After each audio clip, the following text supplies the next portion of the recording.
Okay, our participants are actively joining, so we can start the webinar now. Good morning, good afternoon, and good evening to everyone, and welcome to our webinar, hosted by TCF and Yanko Design. I'm Arthur, the marketing and growth strategist at TCF, and I'm thrilled to be your host for today's session.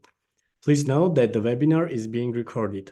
First and foremost, I'd like to extend a warm welcome to each and every one of you for joining us from all around the world. Whether you are a seasoned entrepreneur looking for launch your next idea or your campaign, or someone curious in the world of crowdfunding, we are delighted to have you with us in the world of design products. Throughout our webinar, we'll be exploring the strategies and techniques that can help you unlock success on design products. Before we dive into our discussion, I'd like to take a moment to introduce you our esteemed panel of speakers.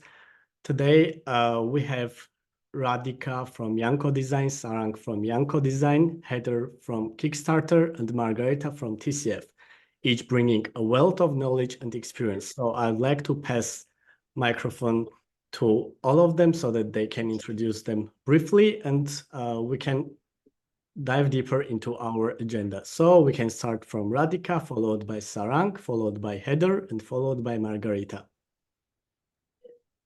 Hi, everyone. Very warm welcome to this webinar. It's been an honor and a pleasure to be here with you all. As the Vice President Sales for Yanko Design, it's my responsibility to make sure that my team brings out the best narrative and storytelling for your campaigns out there. And and I'd like to pass on the baton to Sarang now. I am Sarang. I am the editor-in-chief at Yanko Design. For the people who don't know Yanko Design, it's been a design magazine that's existed for about 20 years now. So it's one of the oldest design magazines, online design magazines featuring industrial design, transportation design, architecture, and interior design. And over the past couple of years, we've also been looking at crowdfunding campaigns because what we think is really beautiful is that crowdfunding gives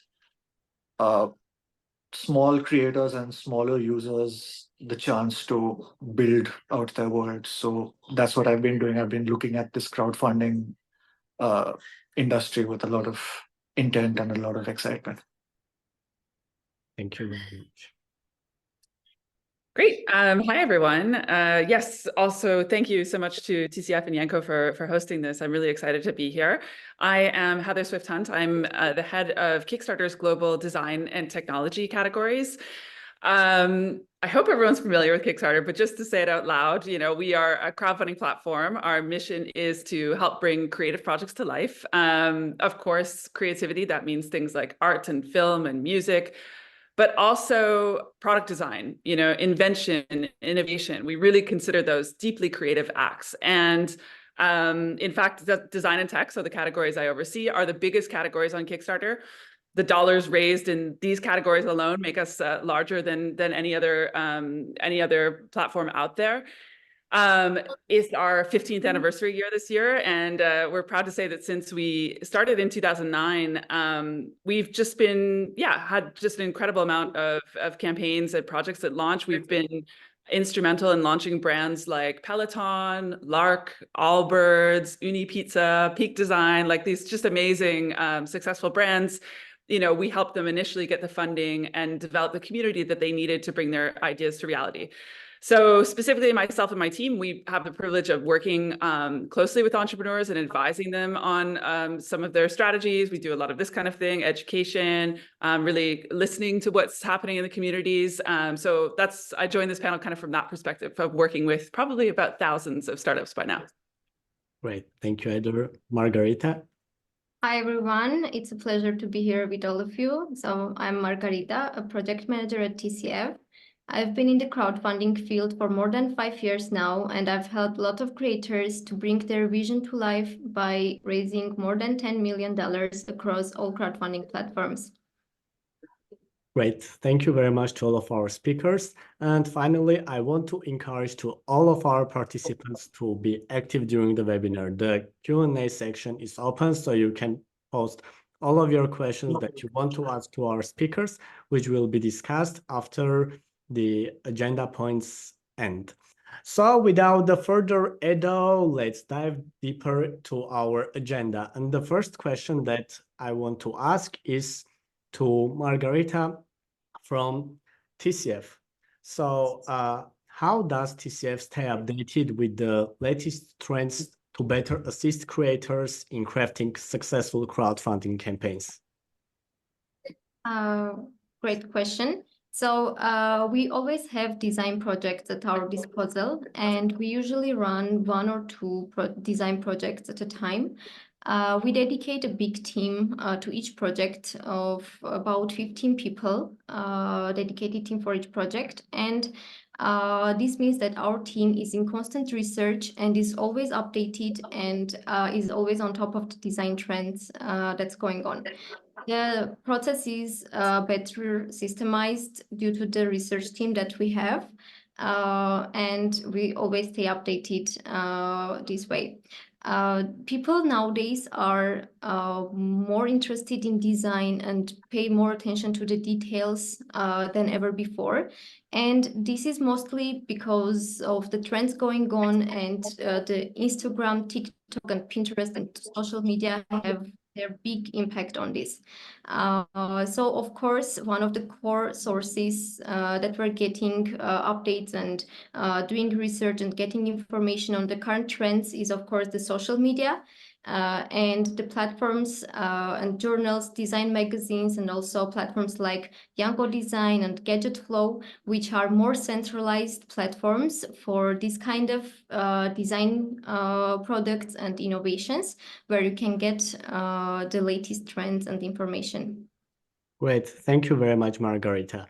So passing to the next questions, I would like to ask Sarang from Yanko Design. What insights can Yanko Design offer regarding the current design landscape and how it influences consumer preferences and market needs? So the beauty of our job is to literally look at design trends, and Yanko Design's been around, like I said, since 2003. And a lot of what we do is we look at what consumers want and what designers are creating. And the nature of the blog is itself, it thrives on consumer demand, right? I mean, before somebody tries to buy a product, they're going to read about that product. So we have the privilege of knowing what sort of stuff works. And current design trends is a very funny topic, because we're looking at a sort of divergence right now. We're looking at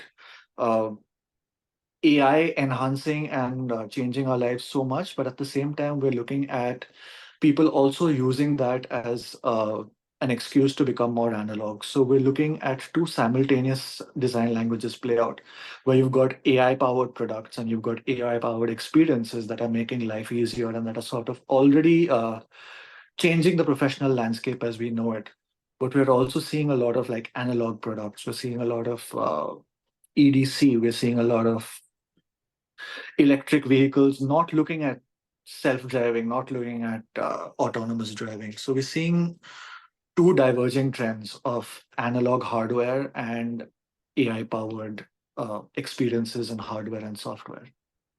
Great. Thank you very much, Sarang. The next question is for Heather from Kickstarter. From Kickstarter's perspective, what trends are currently shaping the design industry, and how does the platform accommodate these trends to support creators?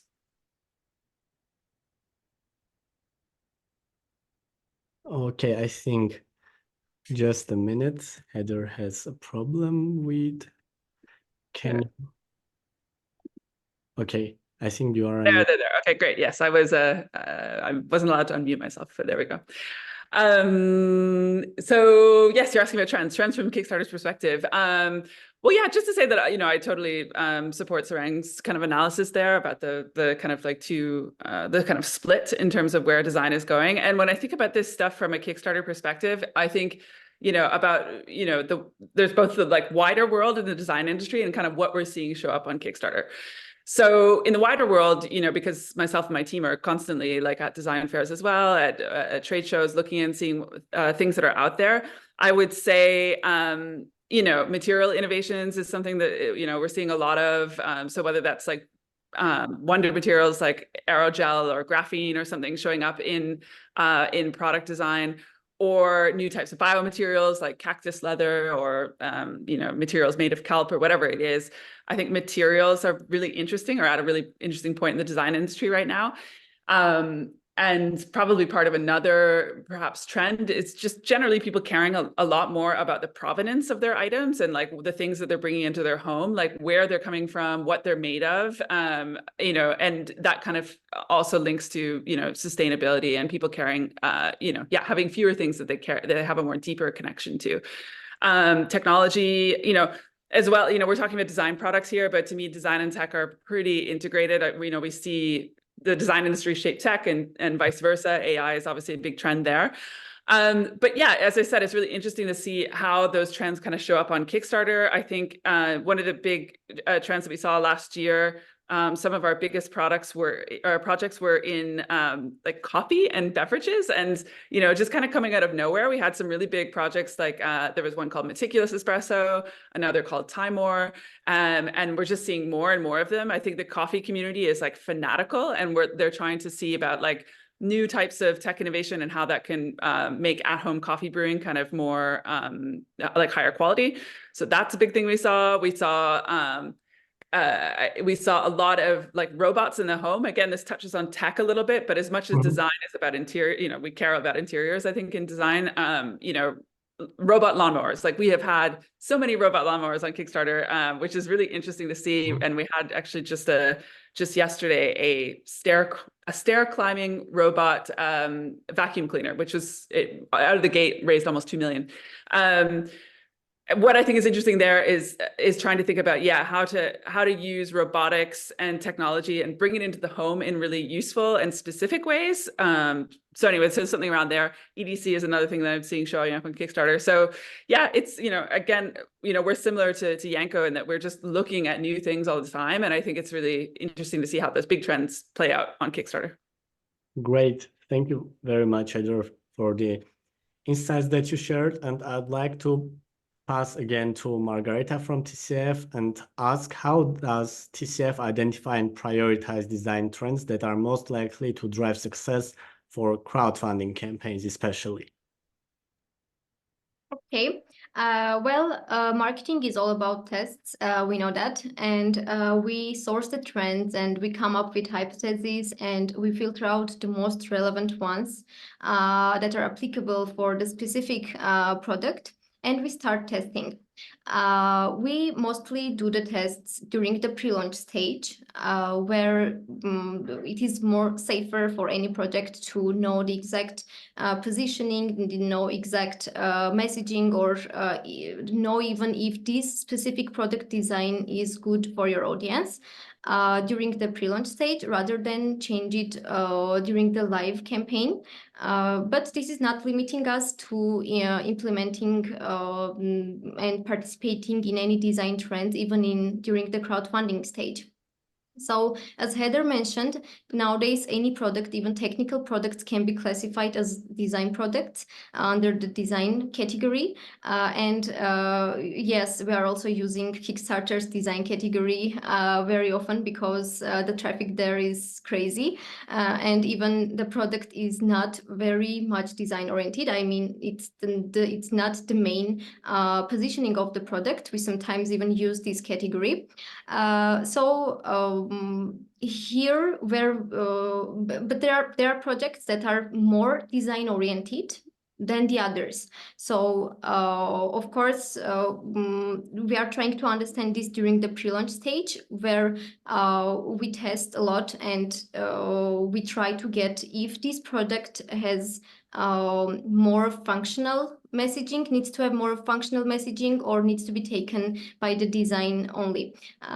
So for example, I can bring the Poma brush case. which we had. We tested it via lead generation on prelaunch.com, and the product totally changed after the pre-launch tests.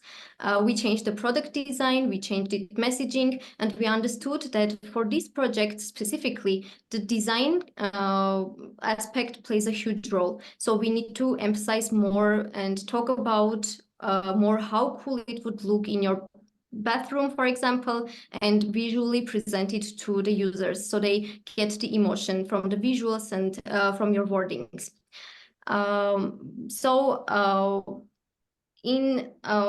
In this case, prelaunch.com, but what I was going to say is we are not limiting ourselves with pre-launch only. So during the crowdfunding stage, we also follow the design trends. And for example, again, coming from PromoBrush example, during the live campaign, we presented the midnight green color to the PromoBrush because that color was trending during that year, and the users were going crazy for this color. The prioritization of the trends depends on the project stage as well and the goals, because if during the pre-launch stage we have a lot of time and resources to test and to do many things, during the live campaign we are a bit limited because of time, and we are more concentrating on the trends which will bring fast results and funds to the project. So again, from the PromoBrush case, when there were like 3 days left to the campaign or 1 week left, I don't remember very well, we presented the premium version of PromoBrush and presented the fully black version of this product in black case with the black toothbrush, and by this we could like make a spike on the campaign and also do upsells to the backers. So don't limit yourselves, do tests, and not only on pre-launch stage, but also during the live campaign. Thank you very much, Margarita. It was pretty insightful. And I'd like to pass this next question again to Sarang from Yanko Design. It is, can Yanko Design share examples of recent design trends that have led to successful crowdfunding campaigns and somehow explain their impact on product success?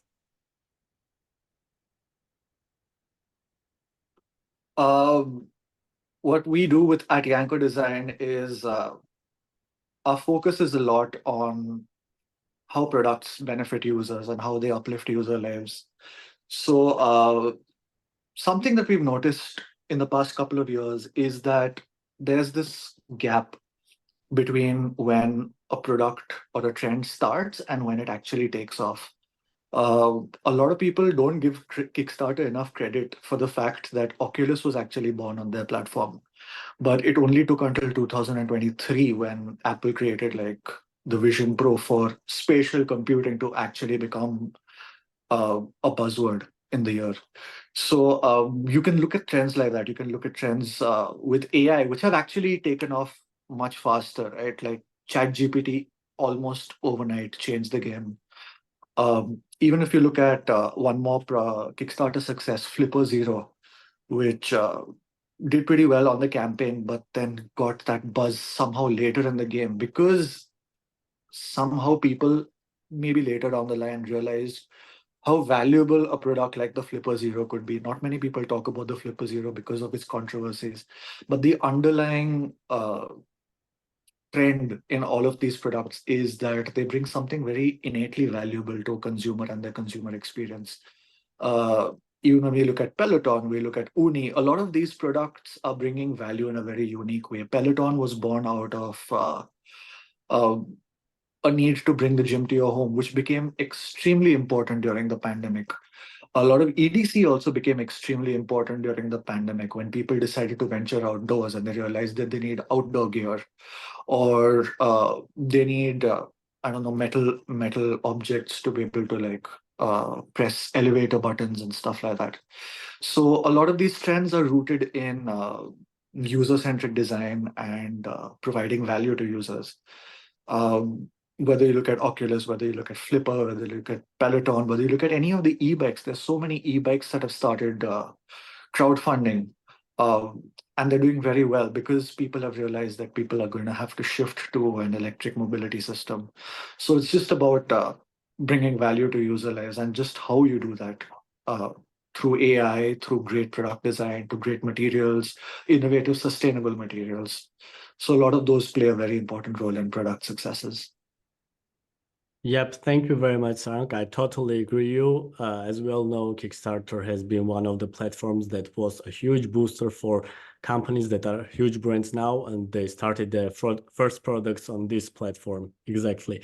And as we talked about Kickstarter, I'd like to ask the next question to Heather. It's kind of how does Kickstarter try to offer help to creators align with the trends? Okay, I'm trying to unmute Heather. Okay, I think now Great, cool. Yeah, somehow I'm not able to mute and unmute myself. Okay. How do we help people align with trends? Yeah, I mean, I think that you know, a lot of things that Sarang was saying around like what makes something stand out and you know become successful within that are very true. Like we look at essentially like whether it's going to resonate, whether it's like novel, doing something interesting in the world, and whether it's going to resonate with like kind of a niche community who could get really excited about it. So, you know, we mentioned Uni, that's a pizza oven. Like pizza nerds are nerds. They love pizza. They go crazy for it, you know, and especially this particular type of pizza that they make. Or I was thinking about I mentioned aerogel earlier, this material innovation. Like we had a sleeping bag that came to Kickstarter that was made out of aerogel, and we have somebody on the team who is huge into camping and outdoors, and you know really knew that actually, to be honest, that's the first time we had seen a sleeping bag that was made out of this innovative material. So we're always like looking for, we look at every single project that launches, and we're always looking for interesting products that are doing new things in the world, and if they align with a community that could become very passionate about them at an early stage. Because again, Kickstarter is, you know, you're targeting your early adopters, your first users, and so you want people to become like very active, vocal, like engaged. So yeah, I mean, you know, of course, you can look at Kickstarter and kind of see what's trending. What are the big projects from last year? You can look at those coffee products, those lawnmowers, but I would say it's actually most important for you to look at your community. And, you know, if you're making something, you know, look to your peers and how excited, you know, they might be. Like, you know, those founders, you know, of Uni, of these, you know, coffee products, those people were in that industry. You know, it wasn't, they were just looking to see what was trending and could they make a product. They're very much in that industry, talking to those users every single day. So yeah, that's what I'd say. Thank you. Actually, we have a aerogel jacket currently running on Kickstarter, and it will end like in 2 days. And also we had the graphene, like you mentioned, blanket previous year running that raised almost 700,000 on Kickstarter. So yeah, those are trending topics now with the materials. Great. And passing to the next point of our agenda, which is harnessing the power of crowdfunding, I'd like to pass the microphone to Radhika from Yanko Design with the question, how does Yanko Design leverage crowdfunding strategies to not only fund projects, but also to cultivate a loyal audience and brand identity? Thank you. It's a lovely question because with crowdfunding, generally the theme and the idea has been over the years that this is just one project, one-off project by a certain company or a designer or a brand. And building the brand identity is actually the key essence of any project that you want to do out there. Over the years, we've realized that storytelling and the way you say it, the narrative has had the strongest point and the center of attention for any campaign. Now, whether the narrative is a visual narrative or whether it is in the form of the video. I don't know if many of you all know about this, but Yanko Design actually had its own crowdfunding platform. And we started way back, and our focus when Kickstarter was actually focusing on stories and movies and books. We were focusing on product design at that point in time. And as a person who was heading marketing, one of the things that was drilled into our head was to make sure that the video that you get over there actually tells you the narrative in total and is actually speaking about the unique points that are there for your project. So how do we use the leverage? How do we leverage these strategies on Yanko Design? Is actually following the narrative in a unique voice that we have, and resonating with our readers out there, and taking all the main points. For example, we kept on talking about the coffee maker. So the coffee maker, actually, I think, Heather, you're referring is to the cuckoo coffee maker, because the key selling point or the key point over there is the centrifugal function of the coffee maker, which not many people realize is actually the differentiator for this product. Now, that's a very technical narrative out there, which only coffee aficionados would know. How do I resonate and make this trending topic, or how do I appeal to mass audiences? So this is where the narrative plays a very important part, how you present it, the visual identity that you create along with the story that you're telling, which is why we insist on having great visuals to go with the article that we create. So this is actually a very, very important part, which most, designers or brands miss out on.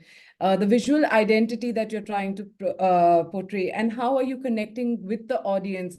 Who are you looking at? Are you talking to an older generation? Are you talking to a younger generation? So whether if you're talking to the householder, how is that narrative going to be? So these are certain points that we take care of at various stages of the project, and of course platform agnostic also, because what you put out on LinkedIn cannot be put out on Facebook, and it cannot be put out on Instagram. So what careful detailing that we take part, that we put into the narrative is how we look at amplifying a project or being the voice behind and creating the identity as well.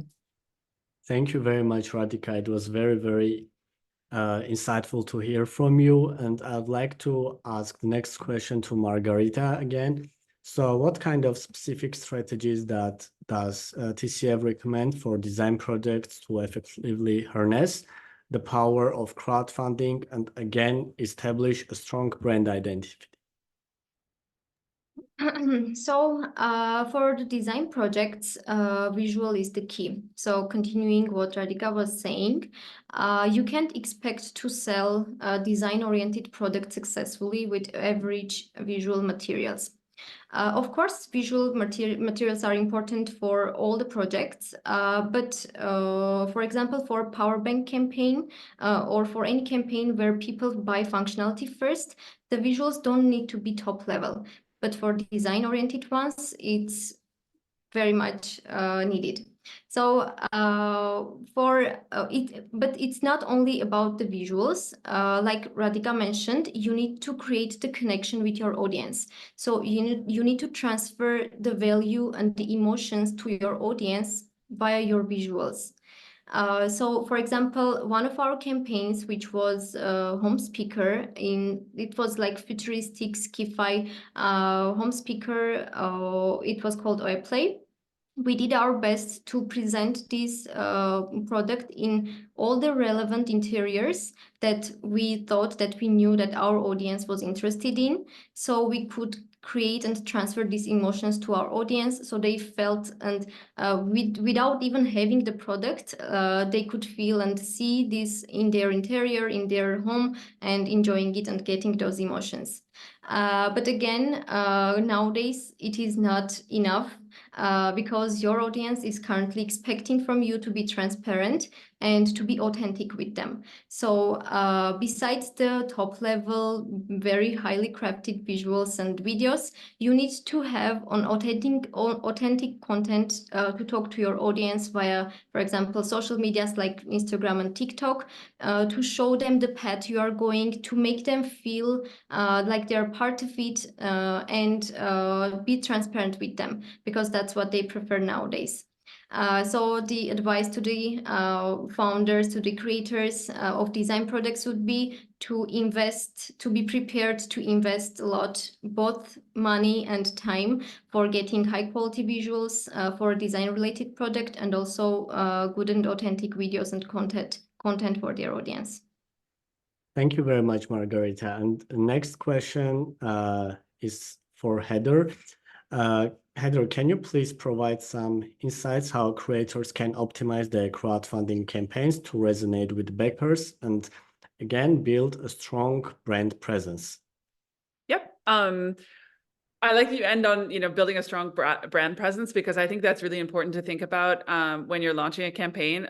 A Kickstarter campaign is the first step of hopefully your successful business for the sort of medium to long term. So of course, it's important that you have a big, splashy campaign, you achieve all of your goals, but it should be very carefully, like in concert with the setting the tone and the intention for how you want your brand to engage with its, backers and customers in the long term.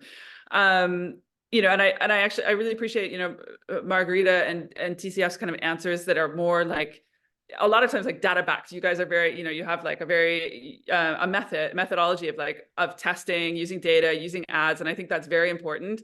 In addition, thinking about, again, those kind of medium to long term ways of building your brand, those more esoteric and like, sort of bigger questions about how you want to engage in the world. So anyway, I think with Kickstarter, it's really important to remember that your target audience is your first users, your early adopters. Speaking to them with authenticity is key.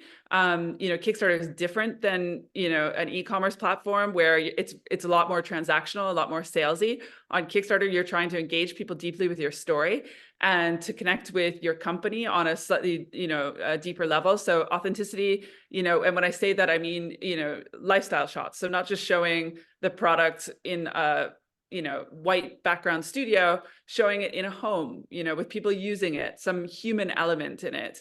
That is really important, and it can just bring that element of authenticity that's really needed. Certainly, I think like having good images, as Margarita said there, like sometimes you can have an image that will make or break a campaign. Like I'm thinking of this Tiva planter, which is a really big kind of indoor planter campaign that launched on Kickstarter, and their main hero image was just this beautiful ceramic with some plants coming out of it at the height of a kind of like plant mania that everyone was going through, having plants inside. And I really, that campaign was very successful. I really think it was down to one or two shots that they had that really just made it. There's another one I'm thinking of called Moft. They are a laptop stand, and they had a really beautiful GIF that showed the functionality of their product. It was like you would like flip the stand open in a really seamless way, and they showed that in just one GIF that was at the top of their page. And so really thinking about those assets, and it's going to be really important. So I think just like good assets, and really thinking about the ways that you're connecting with your community for the long term is important. Thank you very much, Heather. We are getting a lot of questions from our webinar participants. As we promised, we are going to get back to your questions after we cover all the agenda points. So hold, and we'll come back to you as well. So we are passing to the next point of the agenda, which is navigating the success stages and analyzing key success factors. These are already the parts where we are analyzing how our campaigns are going and how we should analyze how our metrics are performing and the campaign itself as well. So the first question is for TCF, for Margarita. What guidance does TCF offer to creators in navigating the different stages of success for design projects? from inception to post-launch. Okay, thank you. So I may repeat some of the ideas I mentioned before, but I will summarize them. So as stated before, on the first stage, which is the testing stage and the lead generation stage, we guide them to better understand the correct positioning, the correct product design, price, messaging, and everything during this stage, and analyze. We guide them with our experience and everything, and also with the help of Relaunch.com to analyze the data we get and make justified and reasonable changes and to ensure a successful launch for the specific campaign. During the live stage, we concentrate more on fast results, as also mentioned before, in order to have as much impact on the project as possible and raise as much as possible, because usually the goal for crowdfunding is mostly that. And during this stage and also during the post-launch stage, we help our creators to keep proper communication with backers via the Kickstarter updates and comments, and listen to the backers because their feedback is very helpful during this stage. Backers appreciate really much to be involved in the campaign, and they can be great help for the later on stages. Thank you very much, Margarita. So the next question is for Radhika from Yanko Design.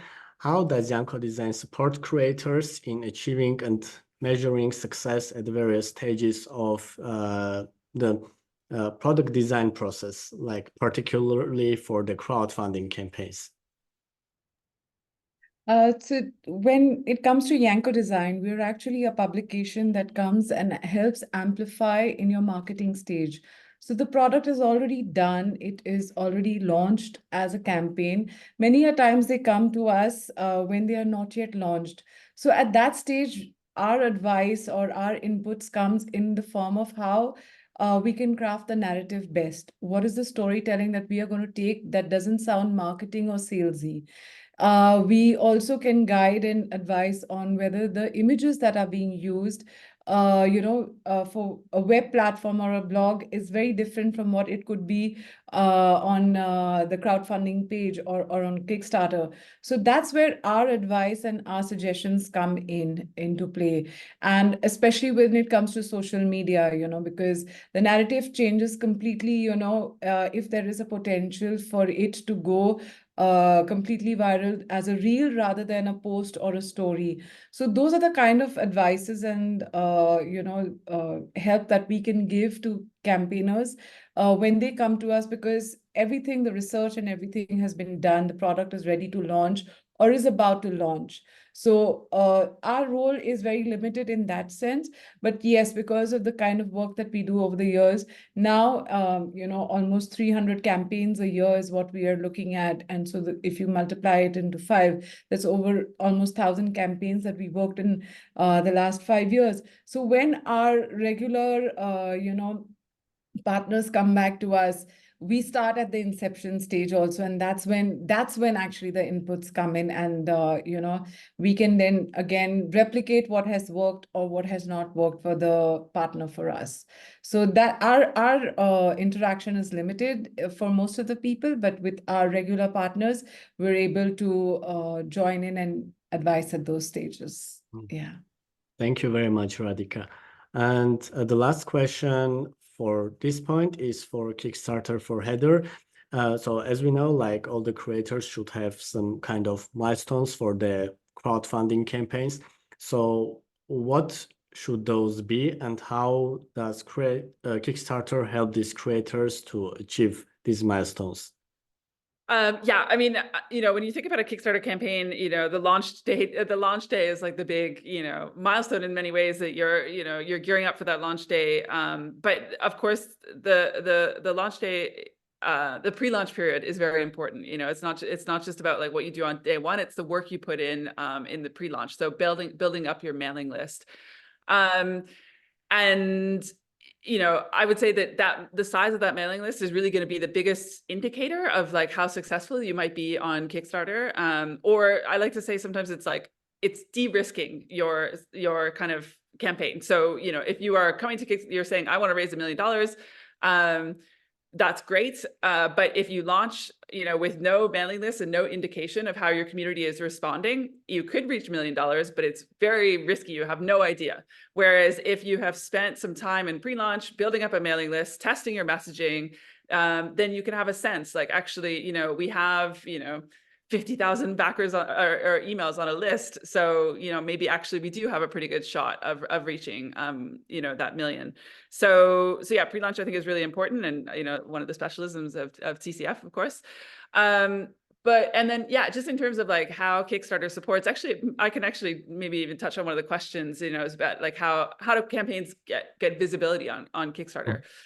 So actually, before I tackle that question, I also like to say, like, there are 4 different ways that you're going to get pledges to your campaign. The first is your email list that you build in advance. The second is the Kickstarter community, so I'll come back to that in a second. The third is press and blogs and influencers, so maybe the Yankos of the world. And then the fourth are ads while the campaign is live, if you choose to do them. So when we come to that second one about the Kickstarter community, there are lots of ways that we surface campaigns to backers. They broadly fall under 2 categories. One are our automated discovery filters, and one are our editorial. Automated discovery is essentially driven by your pledging and traffic. So the more pledging and traffic that you have going to your campaign, the higher you're going to see it rise in the Kickstarter sort of algorithm. It's going to also be tailored to the backer's own taste profile. So if they have backed things that are similar in the past, we will show that type of campaign to them.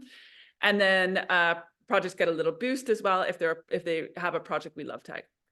Now, Project We Love tag is an example of an editorial feature, and editorial features are essentially driven by an editorial team who are looking at every single campaign that's launching and trying to find things that are great products with great stories. So, you know, something that's new, that's novel, that's not the 50th of something we've seen, but that is actually something that's doing generating something new in the world, that is thoughtfully designed, that the story is told well with lots of authenticity. And the team, are looking for certain campaigns to fill some of the newsletter slots and things like that. So editorial, automated, both very powerful. In general, you'll probably see around 20 to 30% of your pledges will come from being on Kickstarter, no matter what, no matter, you know, if your campaign is featured editorial or not. 20 to 30% is around the median that we see. The true average is actually higher. But yeah, that's kind of like, where the support and where the visibility comes from Kickstarter. So really, you know, what the power that you have in your hands is just to drive traffic, drive pledges, build your mailing list early, and really just get that momentum going, and then Kickstarter will boost you from there. Thank you very much, Heather. So we are passing to one of the most exciting part of the agenda, which was mentioned in the questions part when people were registering. It's about challenges. So everybody faces challenges during their crowdfunding campaigns, and now we'll try to separate it with these 3 groups. And the first question is for TCF. So Margarita, what kind of strategies does the crowdfunding formula recommend for creators facing challenges during the promotional campaigns, particularly in the context of design products? Okay, so the main strategy I would suggest is to work with us so we could solve all the challenges for them. But yeah, of course, I'm kidding. You know, this question is a bit wide because each project comes with its challenges and problems, and those usually differ from project to project. But coming from my experience, what we've noticed in the design category especially, the one challenge is a high-priced product. So usually the products in the design category have a higher price because they have a very beautifully crafted design, and they have this advantage over the others in the market. And if you fail to show people the value of the product and transfer them the emotion, like mentioned before, like to connect with them with the emotion, they just may think your product is too expensive and they may skip it. And of course, the landing page of your product needs to be very well presented, and not only emotion and not only the visuals, but also the product features and value needs to be communicated very clearly. Another challenge I remember, I'm referring back to PromoBrush again. Another challenge I remembered from this project is that the niche direction, like it was a toothbrush. So it was supposed to be that the toothbrush direction and dentistry direction should work on this project. But what I remember is that this direction was underperforming the design category, design direction. So what I was going to suggest is not to limit yourself and go wider to find the perfect audience, because sometimes the niche audience is not your target audience and you need to look for them in other places. Thank you very much, Margarita. It was pretty insightful. And the next question about the challenges is for Radhika from Yanko Design. So how does Yanko Design again support in overcoming challenges encountered during the crowdfunding process? And what success stories maybe one you can share that it was hard, but with your help they could overcome it? So in advertising, there is a saying that if you need to explain an ad, you have failed. And so is it with any campaign that is crowdfunding. And if I have to explain what the product is in detail, I have kind of failed, in that sense. For example, using and leveraging keywords that are there that help to describe that one point message about your product is actually the key to success. I'm writing about EDC. It could be any EDC, but the minute I use the buzzwords that are there, that are trending at the moment, for example, carbon fiber, or if I'm using titanium, if I haven't used those kind of product descriptions in the first few seconds of somebody reading the caption, the title, or the first paragraph, I have failed to deliver. And this is something that we have learned over the years at Yanko Design. And this is something what Sarang has specialized in also, bringing out this one-line message, what is that one-line message that I want to say through the title or through my the first paragraph that somebody is reading, or even through the visual story when somebody is going through the article and they don't have the time to read. So 80% of the time that we see, this has helped in actually overcoming the challenges that somebody may have encountered. What Margarita also said, the narrative, I think I remember this toothbrush that you're talking about. Earlier, it was dentist back, but then the minute the narrative changed into talking about the design aspect, it justified the cost, of the product, and people saw it in a different light. So these are little, nuances or little ways that you can use to actually change the thinking of the consumer, because we have to remember anybody has just 5 seconds to actually consume or visually see what you're writing, because there are literally 2 or 3 screens right now. You are there on this webinar, but I'm sure there must be a phone also, working, and then there would be television also working in the background, and you would be also listening to music. So 5 things or 4 things happening at the same time. So how do I capture attention? That is actually the biggest obstacle for any campaign. So attention grabbing is what we need to do. And whether it is through the visual or through talking about the material, landing that one point message that is there, that is very clear in a consumer's mind, that helps to overcome obstacles, is what we have learned in our experience. Yep, Yeah. exactly. Like positioning is one of the key success factors for each kind of product. And for the challenges part, I would ask the last question to Heather, then we'll pass to the next stage of the agenda, and I'll ask you to keep it only for 1 minute because we have very few time and we'll need a lot of questions just to be able to cover some of them. So Heather, how does Kickstarter assess the viability of design projects based on key success factors, and what resources does the platform provide to help creators optimize these factors? I think that you are the most credible source here as a platform for Kickstarter, who creators are having a look to receive some kind of help to boost their campaigns and so on. Yeah, I mean, the short answer is that we don't vet campaigns for their viability. That's what the crowd and crowdfunding is for. Like, honestly, when, I never see a campaign and say 100% yes, that's going to take off, or 100% no, that's never going to do well. Like, we just really do never know.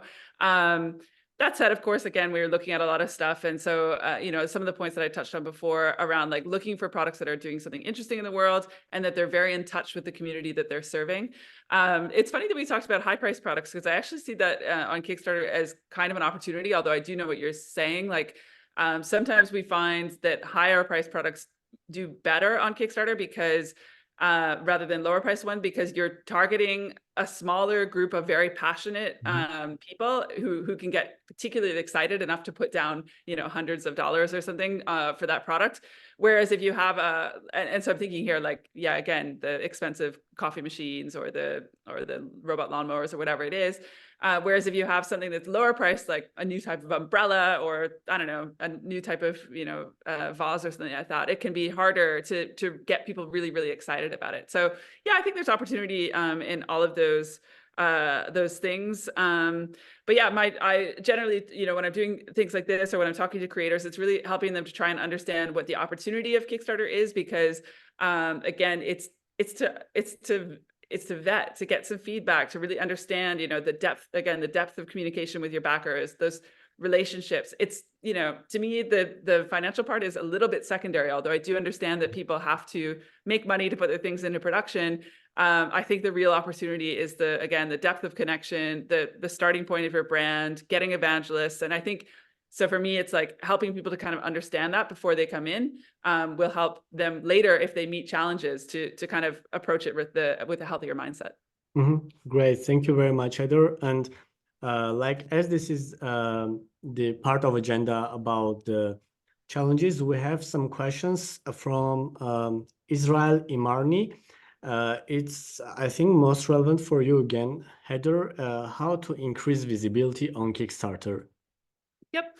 So yeah, I'll just reference really what I said before around our automated features, our editorial features. Both will be can be quite powerful, but the automated ones are the ones you have the most control over. Essentially, drive traffic and pledging to your campaign, and then you're going to see it rise in all of those automated discovery rankings. But also, on the editorial side, build a great, make a great product, make a great campaign page that again shows off like really good, compelling images, that you're getting that copy right, that you're telling the story, that it's not too salesy, not too transactional.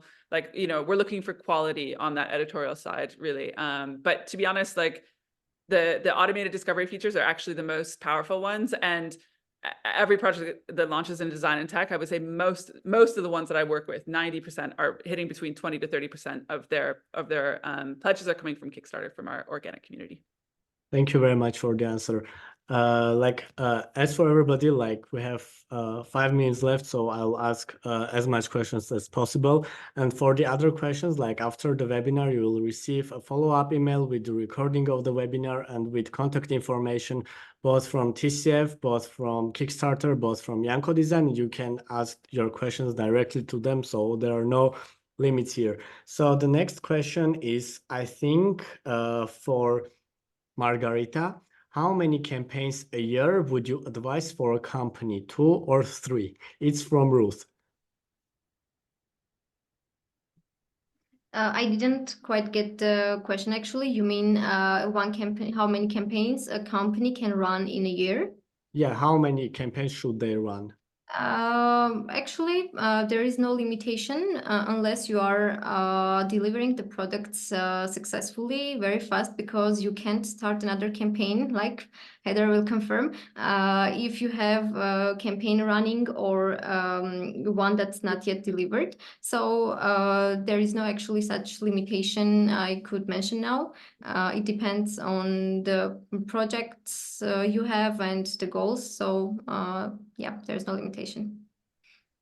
Great, thank you very much. The next question is, I think, for Yanko Design. It's from Cedric Rouvroy. How to be efficient and visible on social media, growing up the visibility to be able to reach people and create a community around your brand and product. This question is a little bittersweet because I think we've seen a lot change in the past couple of 3 years in social media. We've seen Twitter turn into X. We've seen a lot of kerfuffle around Reddit. TikTok is in the danger of being banned in the US. So there are two answers to this question. The first answer is a more long drawn approach, which is look for where you can build your community, because I think ultimately you're not looking for a one-time viral thing. Virality can't be replicated, but I think once you build a community, they will help carry your vision. So that community could be on Instagram, it could be on TikTok, it could be on Snapchat, it could be on Reddit, it could be anywhere. You build your community and you build a strong base, newsletters, whatever you have.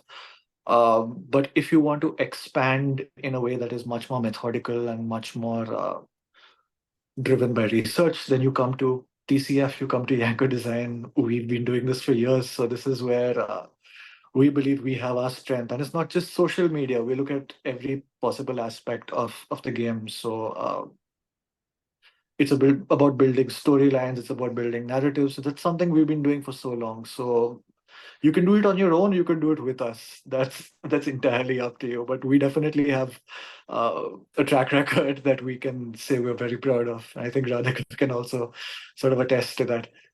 Yep. Yeah. Thank you very much for the answer. So basically, we have 2 minutes. So this is, I think, that the last question. It is for mentioned for TCF, for Margarita. Are pre-campaign strategies always needed? Why? And if we had pre-campaign success cases, is it still needed? It is from Katerina Kandiani. So this is actually the last question that we can cover, and I think that we'll end the webinar there. Great question. We talked a bit about this during the webinar, both me and Heather, and yes, pre-campaign is needed for a successful launch. Of course, as Heather mentioned, you can just come from nowhere and just launch on Kickstarter and raise $1 million. This can also happen, but it's too risky, and it's always preferable, and we always do it before launching a campaign.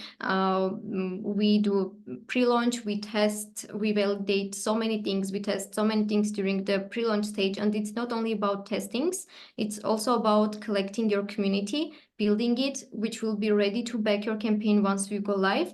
And the bigger launch you have, the better campaign continuation you will have. So it's very important, definitely, to have a pre-campaign. Yeah, I'd just like to Yes. add to this, Arthur, actually. Your job doesn't end after just the campaign being live.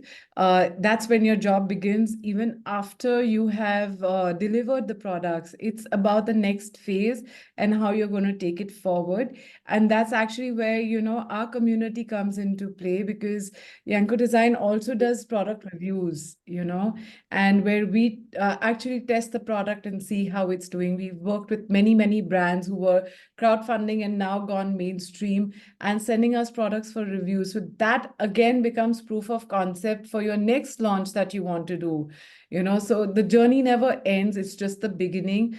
And the communication and engaging with the group continues in various formats that are there. So for example, you could even engage with our audiences through Instagram, through talking to them directly by maybe doing giveaways, or offering them to test the products. So that's where the story continues, and that's what I wanted to highlight. Great, thank you very much, Radhika. Indeed, it's very, very right. So for our speakers, there are questions in the chat, so you can answer them as well while we have still time and Zoom recording is not over. So I'd like to ask to Margarita again, what kind of post-sales strategies does TCF suggest for creators to maintain customers' satisfaction and build a positive reputation after the crowdfunding campaign? And then I would like to ask the same questions to Yanko Design Kickstarter as well, because actually post-campaign phase is very, very important, especially if you want to build a big brand, as some of our huge companies had already done. And we can start from Margarita. Okay, so we love to say this to our creators. So backers are the people who can either take your campaign to the next level or destroy it. It's very important to keep communication with your backers and be open to them, to engage them in any stage of the product development, be it via surveys, via Kickstarter updates, email. You need to inform them and be always listen them. They like to be heard. So they are the core community that can not only help you during the product development stage, but also they can become your brand ambassadors. And if you have good relationship with your backers, with your current backers, rest assured that your next launch will be even more successful, because these people are most likely to become second-time buyers, your returning customers, and they will ensure a better launch for your future product. It is not easy, of course. It takes a lot of time and effort. So we suggest our creators always to have a team member or someone dedicated for the customer support, because the communication needs to be very transparent, and yes, that's really important to keep. Thank you very much, Margarita. Heather, the same question for you as well, as a representative from Kickstarter. It is very important that people who are doing the crowdfunding on Kickstarter later then continue and become a big brand. What would you advise to these people? Yeah, just updates once a month, while you're in the process of shipping, at least once a month. Answer every comment, but it doesn't have to be fresh content. It could be even a stock answer sometimes can at least show that you're there and you're engaging with people. So definitely, yeah, community management side of things is really important. And I would also say that this links into just making sure that when you set up your campaign, and the ways that you're sort of advertising your campaign to people matches the expectation later. Don't promise guaranteed delivery if there is no actual guarantee, or if you can't offer a refund or something like that, or I don't know, just be careful about the ways that you're talking to people, and make sure that you're going to support it later on, because if you set people up for a certain expectation and then you don't deliver it later, that's where the trouble is going to start. So but yeah, I would say in general, just talking to people, answering every comment, updates, showing behind the scenes. Even if you have something difficult to share, if you share the story behind it, that can often get people on sides, things like that. Thank you very much. And Radhika? So I think as far as us is concerned, it's about engaging with our community also, because we amplify what we have written about on our various social media platforms also. So we do tag our partners if they have an Instagram account or Facebook account, so they can then go there and have conversations with the backers or people who are inquiring about the product or making a comment, and that's a good way for them to go and engage and dispel any doubts if that are there.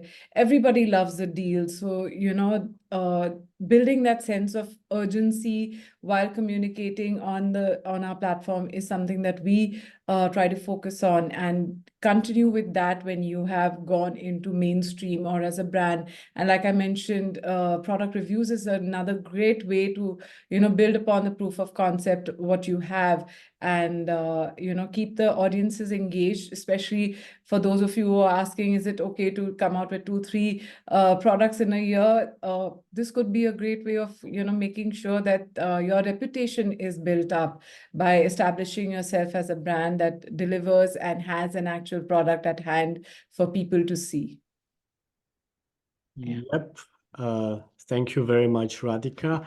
And like as our time is ending, I would like to thank for everyone, especially to our esteemed speakers, Heather from Kickstarter, Radhika and Sarang from Yanko Design, Margarita from TCF for sharing their valuable insights and expertise with us today. Your contributions have been invaluable and have, of course, enriched our discussion 100%. So to all of our attendees, we appreciate your active participation, and we were happy to have you in our webinar. So we hope that you found all these insights very inspiring, and you can move forward with your products for the future crowdfunding and all the other activities. A follow-up email will be sent to you to all the attendees containing the recording of the webinar, as well as contact information for our panelists. So you can feel free to reach out to them. So the contact information will be for Yanko Design, for Kickstarter, and for the crowdfunding formula. We look forward for continuing our conversation and supporting your journey to your project success. So thank you very much. We'll see you soon.